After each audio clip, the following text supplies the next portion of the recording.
Salam sejahtera buat kita semua. Terima kasih atas kesempatannya, Pak. Perkenalkan, saya Panjianan Dalu Benturuan, Prodi Informatika dengan NIM 11S24044. Di sini saya akan menjelaskan studi kasus ketiga dan keempat.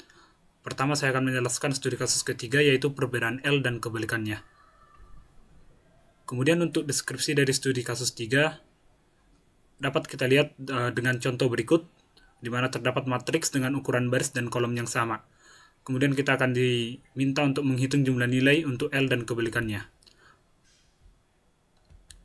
Kemudian di sini kita menghitung nilai L, nilai kebalikan L, nilai tengah, perbedaan, dan dominan. Kemudian di sini terdapat catatan untuk penentuan nilai dominan dengan membandingkan nilai tertinggi dari nilai L dan kebalikan L jika nilai absolut dari perbedaan tidak 0. Kemudian jika perbedaan adalah 0, maka kita akan mengembalikan nilai tengah. Dengan ada 20 test case yang akan kita coba. Langsung saja masuk ke codingannya. Kemudian pada codingan ini kita import Java Util Scanner, yaitu kita mengimport kelas scanner agar bisa membaca inputan dari pengguna. Kemudian public class studi kasus 3, kita mendefinisikan kelas utama dengan nama studi kasus 3 yang sama dengan nama file kita. Kemudian di sini public static void main, kita membuat metode main sebagai titik awal eksekusinya. Kemudian di sini scanner untuk membaca inputan dari pengguna. Kemudian di sini akan kita lakukan input ukuran matriks. Kemudian kita membuat matriks dengan array 2 dimensi di mana n kali n. Kemudian kita akan diminta untuk input elemen matriks. Di sini untuk menghitung nilai L, kebalikan L dan tengah, kita inisialisasi dari 0. Dan di sini terdapat dua kondisi. Kondisi pertama yaitu di mana jika matriks 1 kali 1, yaitu matriks yang seperti ini dengan baris dengan hanya memiliki baris 1 atau kolom 1, akan menampilkan nilai L tidak ada karena matriks tersebut hanya memiliki satu baris atau satu kolom. Dan nilai kebalikan L-nya juga tidak ada, dan perbedaan juga tidak ada. Kemudian kondisi kedua, apabila inputannya matriks 2 kali 2 atau 2 baris 2 kolom, akan menampilkan nilai L yang tidak ada. Kemudian nilai kebalikan L juga tidak ada dan perbedaannya juga tidak ada. Kemudian di sini untuk menghitung nilai L, seluruh kolom pertama ditambah baris terakhir kecuali elemen paling kanan dan kiri. Menggunakan perulangan for di sini. Artinya untuk menghitung nilai L, kita kembali ke contoh di sini. Seluruh elemen pertama dari baris, kemudian seluruh kolom pertama dari matriks tersebut, kemudian seluruh baris kecuali elemen yang paling kanan. Seluruh kolom pertama ditambah baris terakhir kecuali elemen paling kanan. Jadi untuk menghitung nilai L seperti ini. Kolom 1, kemudian ke 4, ke 7, kemudian kita tambahkan dengan baris 8, tidak ikut baris yang terakhir.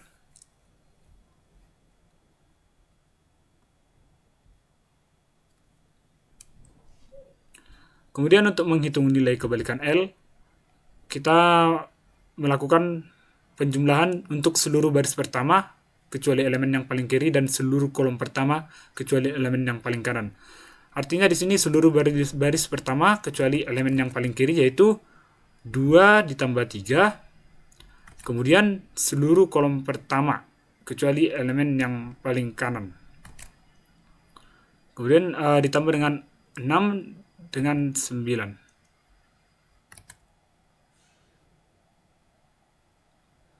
Untuk menghitung begitulah cara untuk menghitung nilai kebalikan L-nya.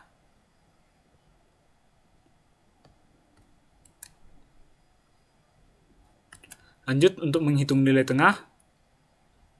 di sini ada dua kondisi juga, di mana jika matriksnya ganjil, langsung saja posisi yang berada di tengah diambil.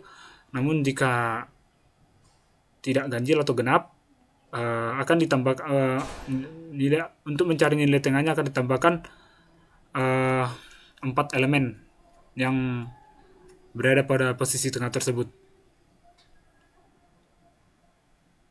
Kemudian di sini menghitung perbedaan menggunakan met.abs dan nilai L dikurangi nilai kebalikan L. Untuk menentukan dominan, di sini jika nilai L lebih besar dari nilai kebalikan L, maka nilai L dominan sama dengan nilai L. Nah, ada kondisi lain di mana jika nilai kebalikan L lebih besar dari nilai L, maka nilai dominan adalah nilai kebalikan L. Lain daripada itu, jika tidak memenuhi dua kondisi tersebut, dominan sama dengan nilai tengah. Kemudian di sini akan menampilkan output hasil untuk nilai L, nilai kebalikan L, nilai tengah, perbedaan, dan dominan. Kemudian di sini kita tutup untuk programnya.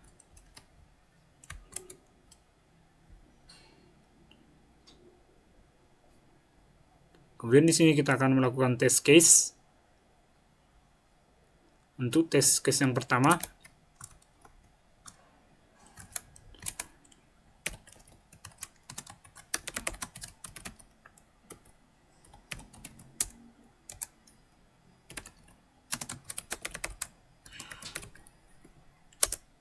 dengan inputannya 1 dengan angka 19. Berbentuk matriks ini tentunya kita mengetahui hanya memiliki satu baris. Dengan itu nilai L-nya tidak dapat kita tentukan, begitu juga dengan nilai kebalikannya dan perbedaannya.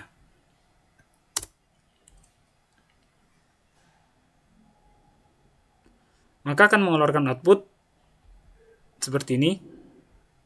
Nilai L tidak ada, nilai kebalikan L tidak ada, nilai tengah 19 dan perbedaan tidak ada, serta dominan 19. Kemudian untuk test case yang berikutnya, kita akan mencoba test case yang ketiga.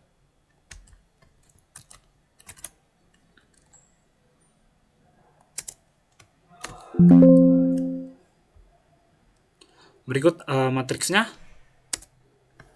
Nilai L sama dengan 20. Kita akan hitung manual untuk memastikan, di mana 1 ditambah 4 sama dengan 5, 5 ditambah 7 sama dengan 12, kemudian 12 ditambah 8 sama dengan 20. Kita tidak memasukkan angka 9 untuk menghitung nilai L atau elemen yang paling kanan dari baris tersebut. Kemudian untuk menghitung nilai kebalikan L, di sini kita menambahkan 2 ditambah 3 sama dengan 5, kemudian ditambah dengan 6, 11, kemudian ditambah dengan 9, 20.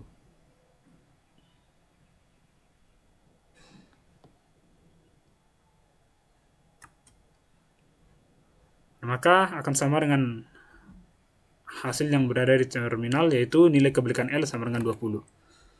Pada kondisi ini kita dapat melihat karena matriksnya ganjil, maka kita dapat melihat nilai tengahnya yaitu 5. Nah, kondisi seperti ini dominannya juga 5 karena nilai L sama dengan 20 dan nilai kebalikan L sama dengan 20, atau kondisi di mana nilai L dan nilai kebalikan L memiliki nilai yang sama, sehingga dominannya diambil dari nilai tengah.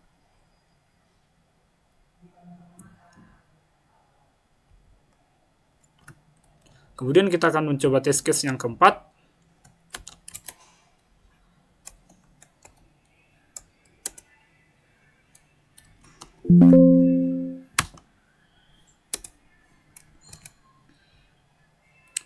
Di sini nilai L-nya sama dengan 204, nilai kebalikan L 277, nilai tengah 200. Hasil perjumlahan dari angka berikut. Kemudian nilai perbedaan sama dengan 13, kemudian dominan sama dengan 277. Perbedaan 13 didapat dari hasil pengurangan antara nilai kebalikan L dikurang nilai L.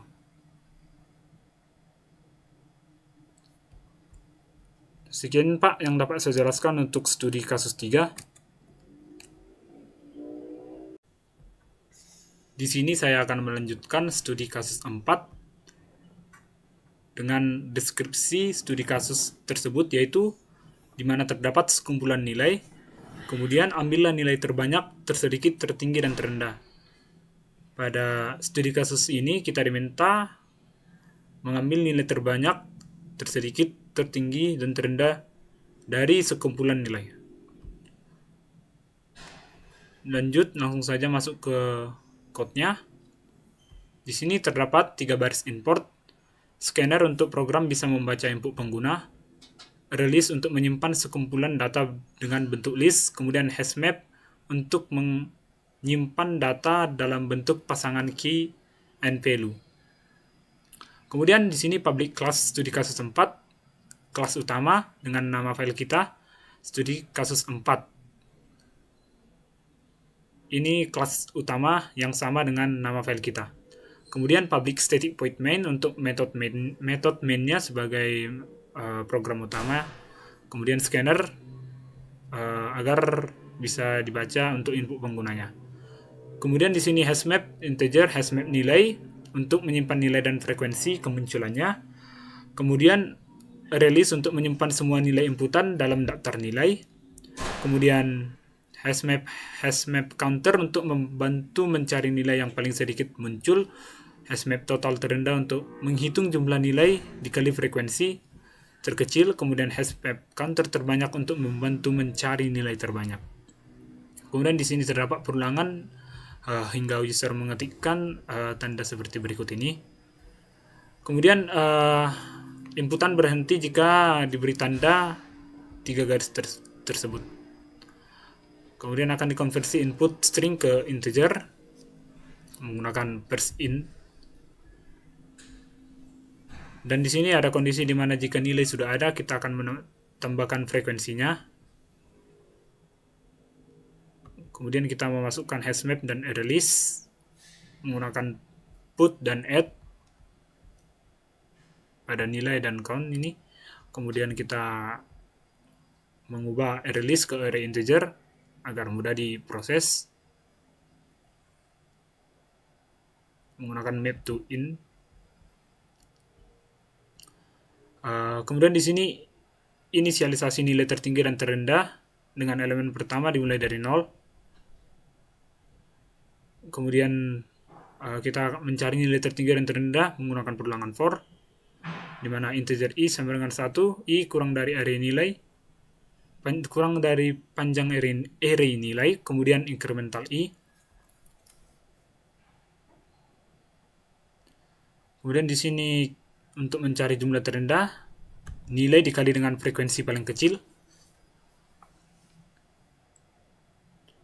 dengan perulangan dan kondisi yang seperti berikut ini.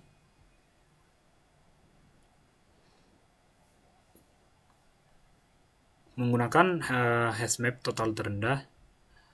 Kemudian untuk mencari nilai terbanyak, pertama-tama kita inisialisasi nilai terbanyak sama dengan 0 dan frekuensi terbanyak sama dengan 0.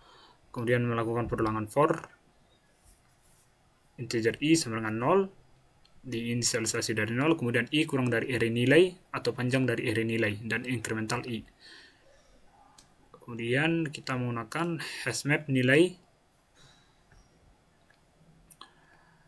Kemudian di sini untuk menentukan nilai mana yang terbanyak muncul, kita menggunakan hashmap counter terbanyak yang tadi.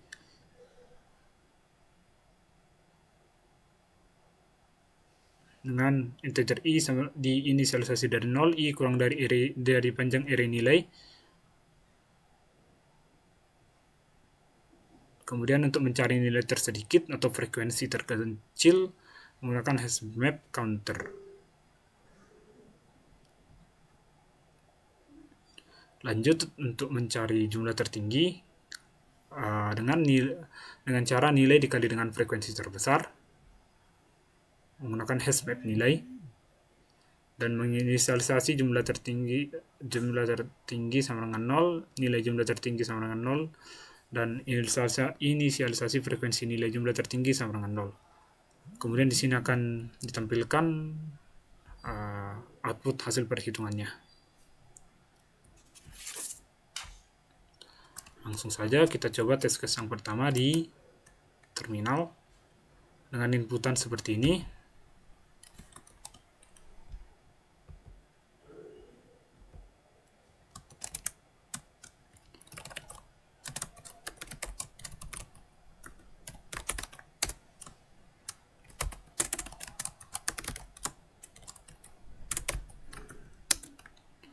Kita memasukkan inputan yang telah kita salin tadi.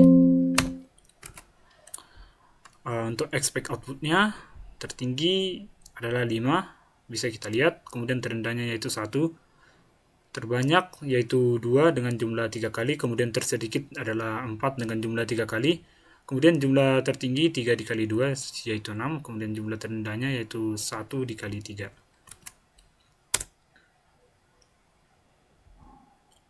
Maka akan menampilkan output yang sama dengan expect output pada test case yang pertama. Kemudian kita akan mencoba test case yang kedua.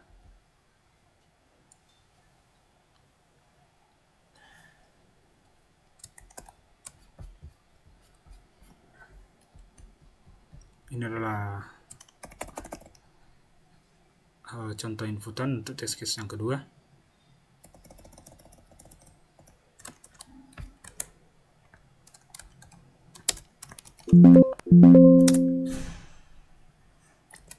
Maka tertinggi sama dengan 100 sama dengan terminal, terendah sama dengan 1, terbanyak 56 hingga 7 kali, kemudian tersedikit 43 hingga 1 kali, dan jumlah tertinggi 90 dikali 6 sama dengan 540, dan jumlah terendahnya 1 dikali 2.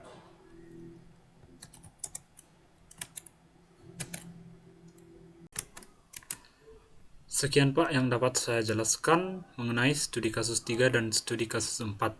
Apabila terdapat kesalahan, mohon dimaafkan. Terima kasih Pak.